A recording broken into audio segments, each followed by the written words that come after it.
வணக்கம். இன்றைய துறை சிந்தனை நிகழ்ச்சியில் நாம் ராசியின் பலன் பார்க்கிறோம். இது இன்னைக்கு 3வது ராசியில் 7வது நட்சத்திரம் புனர்பூச நட்சத்திரத்தை பற்றி பார்ப்போம். இது மிதுன ராசியிலும் கடக ராசியிலும் வரும். முதல் 3 பாகம் மிதுன ராசியிலும் 4வது பாகம் கடக ராசியிலும் வரும். இது ஸ்ரீராமனோட நட்சத்திரம். இவர்கள் ராசி அதிபதி குரு பகவானோட அருள் இவர்களுக்கு முழுமையாக உண்டு. இவர்களுக்கு குரு பார்வையால் நல்ல யோகம் உண்டு.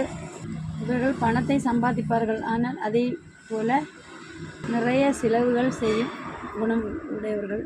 இவர்கள் தந்திரசாலியாக இருப்பார்கள். எனவே இவர்களுக்கு அரசியல் வாழ்க்கை அமையும். பலர் அரசியலில் இருப்பார்கள்.